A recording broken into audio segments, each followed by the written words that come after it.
Good evening! Ano ba ang pupuntuhan ko ngayon? Narinig ko yung vlog ni General Macanas with a spokesperson, Colonel Aguilar ng Armed Forces of the Philippines, na sinasabi ni Colonel Aguilar na General Macanas is a good officer or a good soldier. So, narinig na natin by public na EEP mismo ang nagsabi na a good general. So, siyempre, nag-general ba yan kung hindi good? So,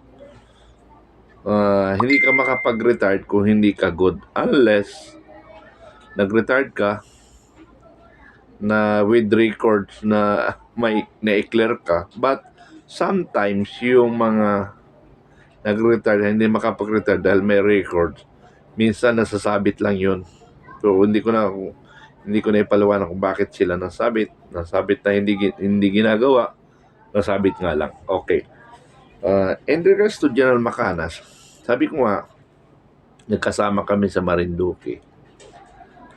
No comment ako kasi talagang makamasa siya, si General Macanas.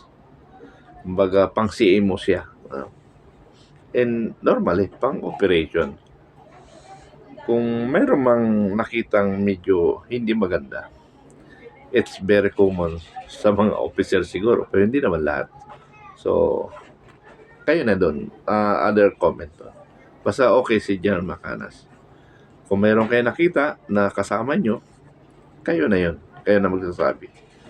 Now, on the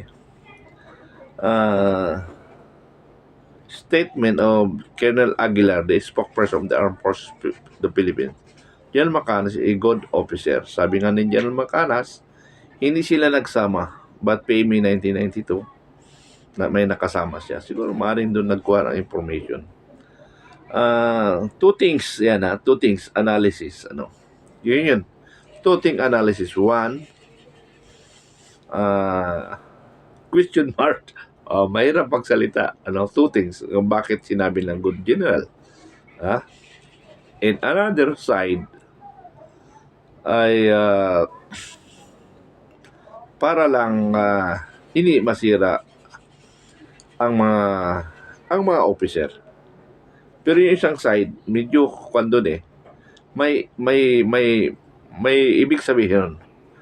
Kaya lang hindi ko pwedeng i-voice out yun kasi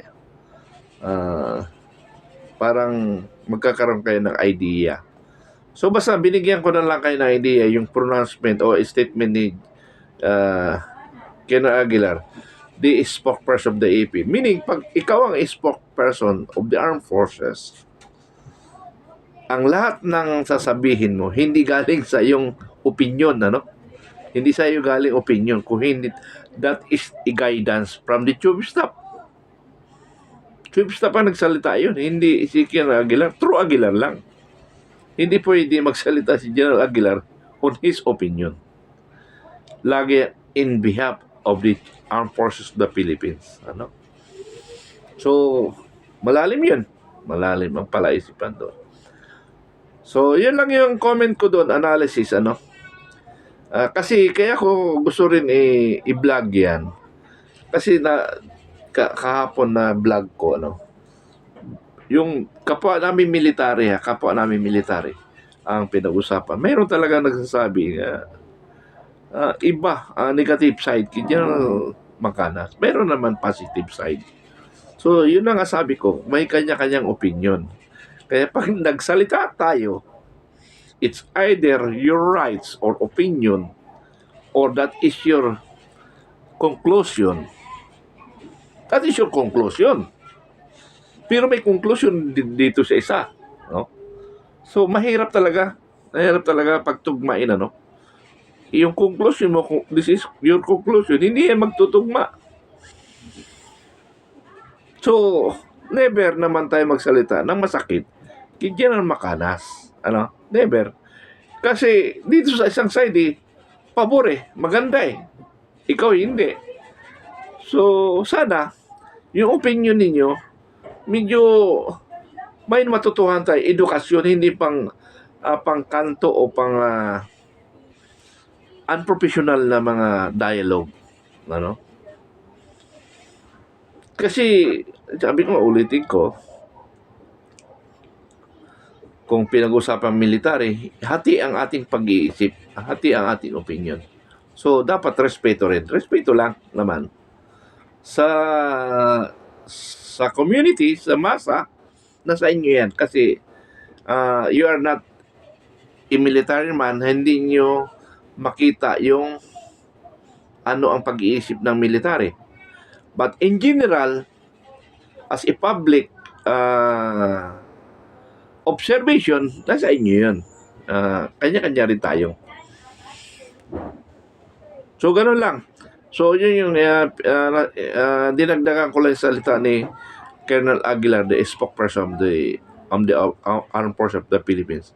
Mayroon lang ako pala isipan analysis doon na sabi ko, ulitin ulit, hindi salita ni Colonel Aguilar, and that is the statement of the Armed Forces of the Philippines. Thank you.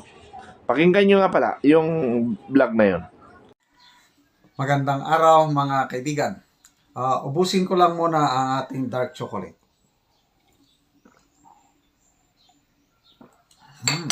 Napakasarap po nito. Pure organic cacao. So yung gustong mag-order, dito lang kayo kumontak. May stock ngayon, kaya lang first come, first serve. Kaya gusto kong magbigay ng reaksyon doon sa statement ng AFP spokesperson si Colonel Medel Aguilar tungkol sa akin. Okay. Ang CNN, si Miss Pia Hontiveros, nagkaroon siya ng programa, I think kahapon o the other day. Ang na-invite na resource person, si Colonel Midelar, tong AP spokesperson, plus si retired Colonel Ted Kapunan.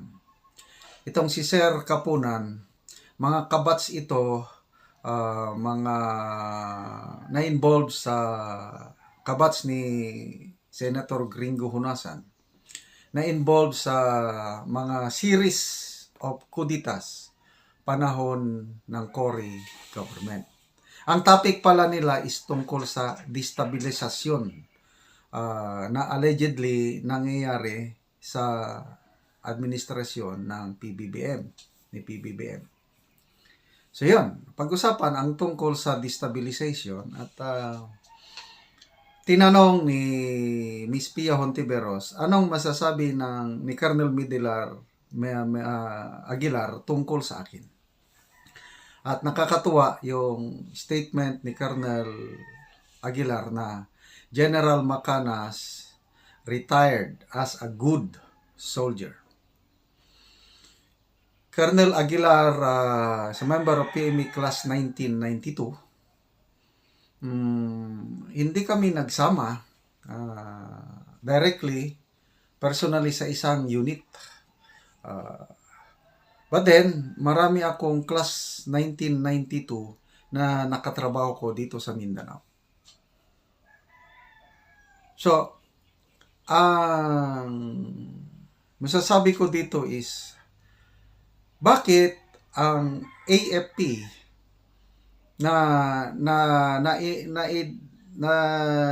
nabanggit ko rin sa aking title, yung kini-question ng PNP na video ko is yung title ko, AFP PNP Generals Convincing PBBM to Resign? ? Let's emphasize yung question mark. So, ang PNP, si General Acorda, kinasuhan niya ako. Bakit daw gagamitin yung picture ni General Acorda para lang daw sumikat ako para magkaroon ng views, something like that. Ganon yung explanation niya. So, kinasuhan nga. So, nandun din yung picture ni General Browner. Nandun din ang title, ang institution as AFP as an institution. Bakit hindi nila ako kinasuhan? Bakit PNP lang ang nagkaso? Okay, ang analysis ko dyan, opinion ko lang is, maybe ang AFP pinanood nila yung video, tapos maluwag ang kanilang perspective pag-uunawa. Baka ang AFP, nakita nila yung question mark. So dahil may question mark, I am not accusing the AFP, PNP, na they are now convincing the president to resign dahil question mark nga eh.